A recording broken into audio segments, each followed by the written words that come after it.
So yesterday, guys, I just hit record because I forgot to hit record, so I'm going to repeat everything that just happened for the first 30 seconds, okay?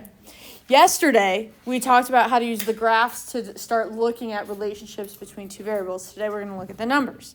Is it fair for me to compare this 9 to this 13? No. Why not, guys? Because they're at a different totals, and the fact of the matter is, yeah, this 13 is larger. So when the title of that PowerPoint or that Word document was just the boys, more people got it wrong. But could that be because the group was bigger? It's that you guys get what I'm saying here? Okay, we were not allowed to make those direct comparisons. So what we're going to talk about next is essentially just some vocabulary that is. It's not that you'll never be asked about this vocabulary, but it's the conceptual understanding versus the vocabulary understanding. Focus on the concept of what's going on. Cool? Okay, so joint relative frequency is essentially the percent of a single cell.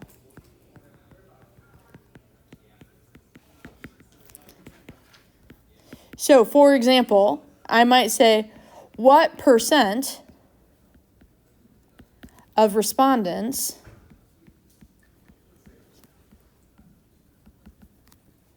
had the boys for a title,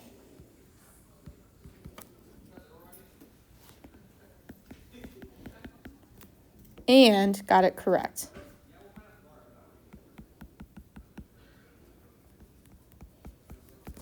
That would be me asking you for a joint relative frequency. And we call it joint because two requirements are joining together to make one cell. So, hey guys, how many people had the boys in their title and got it correct?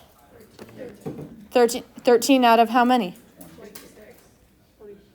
56. For the joint, we're still asking of all the respondents. So these people have to have two separate conditions being true. Okay? So we would do 13 out of 56, which is, I don't know, 23% maybe? Maybe?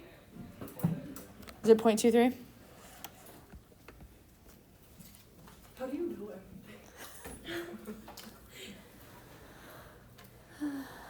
it? That one. I know for a deck of cards, 13 out of 52 is 1/4. And since it's out of just a little bit more, it's got to be just a little bit lower. That makes sense. That's how I got there. When I teach the same thing 4 times, I have to find different things of entertaining myself within teaching it. So sometimes the arithmetic is like the fun part for me, to try to look at it in different ways. Cool? How are we feeling so far? All right. A marginal relative frequency. So when we talked about these two-way tables yesterday, guys, we called the margins these totals, right?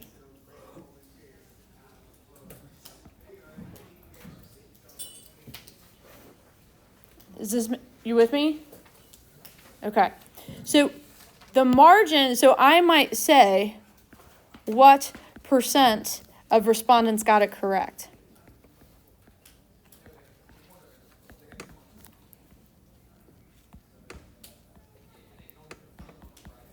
That would be a marginal relative frequency.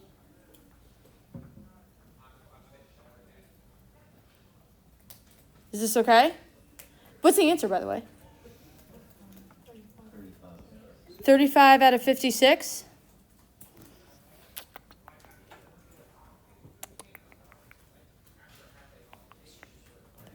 So see, 36 out of 54 is 63%. This is pretty darn close. I'm going to go with 62%. 62.5.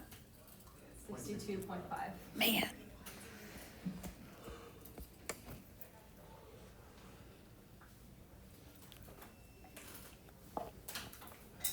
That was close. Yeah. Is this okay? Does this feel like a reasonable request so far? And how am I going to ask you about this? I'm not going to say what is the conditional or what is the marginal distribution or what is the marginal frequency. I'm going to say, what's the relative frequency of people who got this correct? And so if I'm only talking about people who got these correct, I'm not like specifying which ones. You with me? Okay. Now, conditional relative frequency will be when a condition is met. So how might I ask about it? I might say, what percent of AJ then Nate respondents got it correct?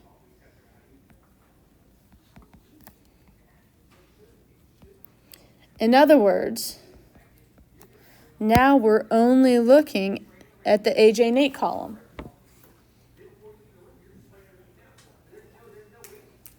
Is everybody with me? And now we call that conditional because the condition being set forth is, oh, we're only caring about the ones who are in that AJ first, then Nate second column. Is this okay?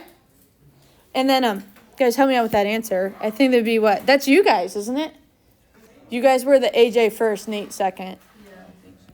So that's 9 out of 17, which is 53%, or 0.53. That one I remember from yesterday, because I did it 4 times yesterday. Is this okay?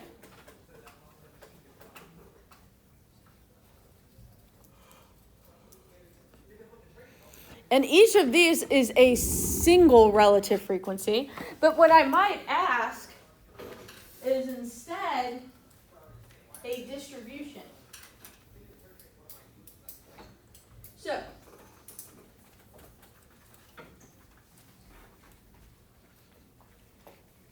notice all of these are just the percent of correct. Okay? Now, before I used to have you graph distributions where you plotted every point in a dot plot or on a histogram, right? And to do the distribution, you do everybody, okay? So, what if I asked you guys for the marginal, and I'm going to kind of change this, the marginal distribution of getting an answer incorrect? Correct versus incorrect. Well, essentially, if it's going to be distribution, we have to include all the possible responses. So we already know that getting the question correct was 0.625. So if I want that whole distribution, I have to include correct and incorrect. So theoretically, I could do, 21 out of 56, but my guess is that works out to be pretty darn close to 0.375 because they have to add to 1, right?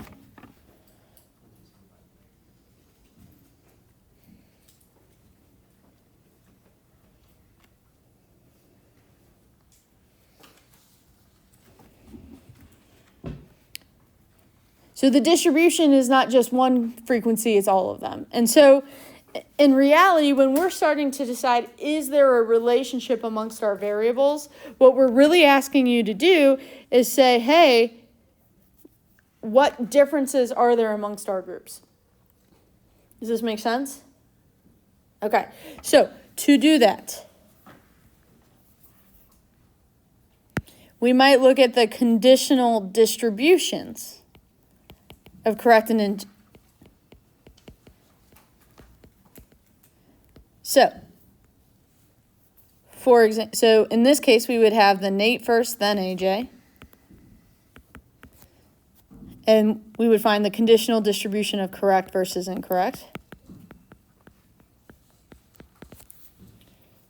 So let's see. Nate first was, you guys can see this better than I can, 13 out of 17, correct? And then 4 out of 17. Which was 76%. And I just remembered that one from yesterday. Again, not something to be impressed by.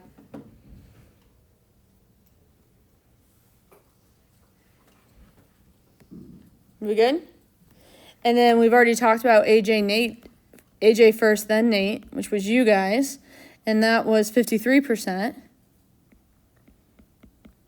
Correct.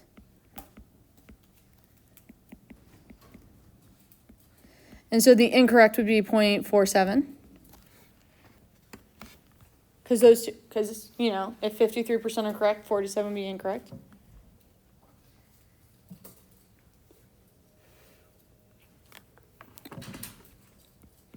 And then the morning kids who had it just say the boys, they're correct, if I'm remembering, was 59%. So what would that make their incorrect? 0.41, 41%, yeah. Is this okay?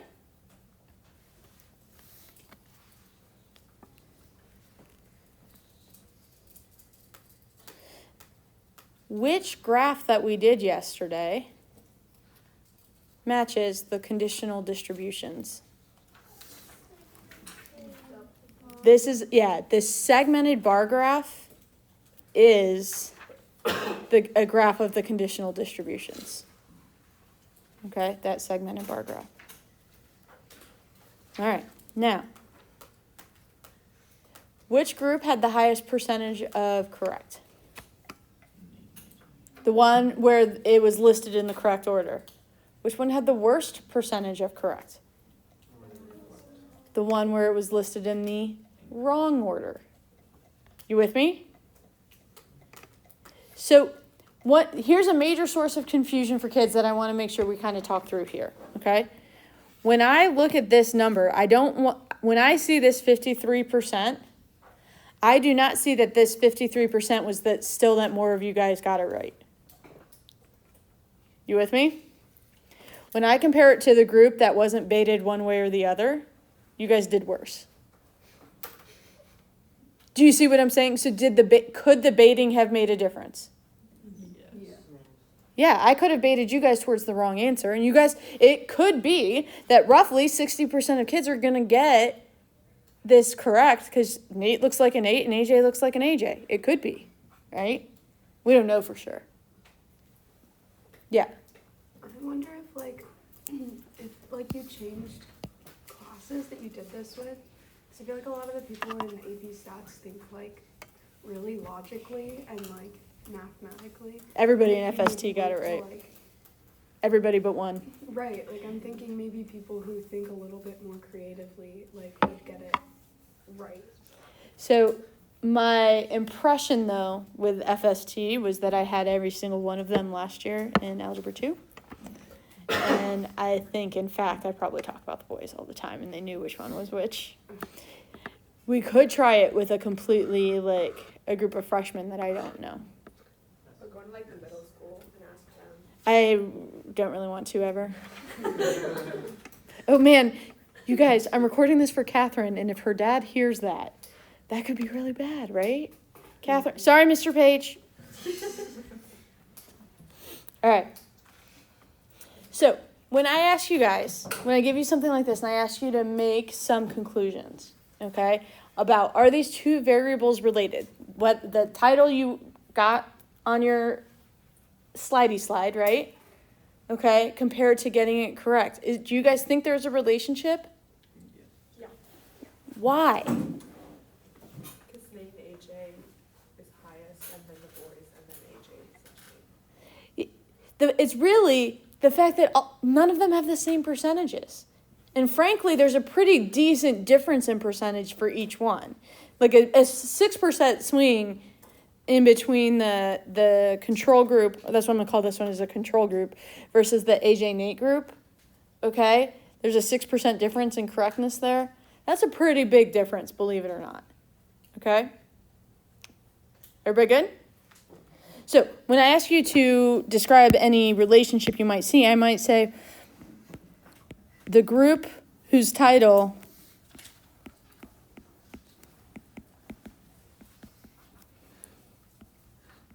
was in the correct order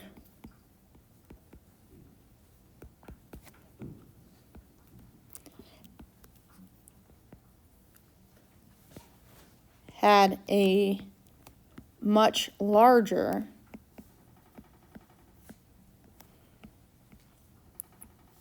proportion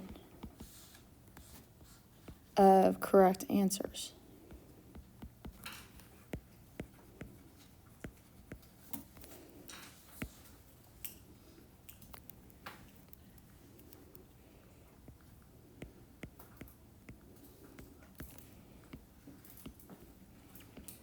Where the group with the incorrect order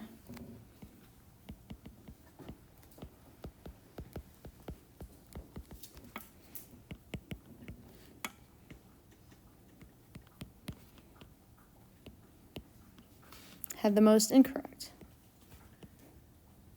And I'm going to say that as the lowest correct proportion.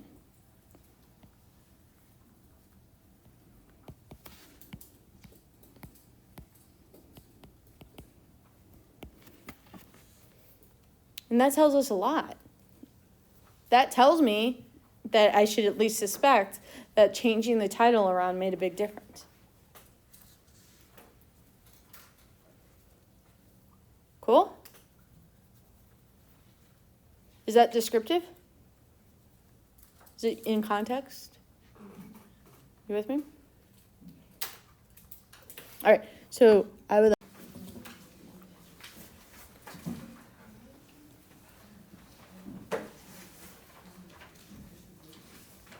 You can take the box over there if you need to, it's okay.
I just need your phone for collateral.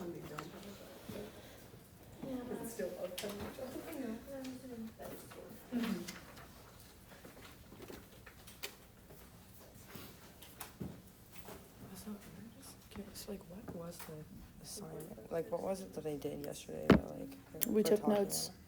So, like, the AJ. So when I gave you guys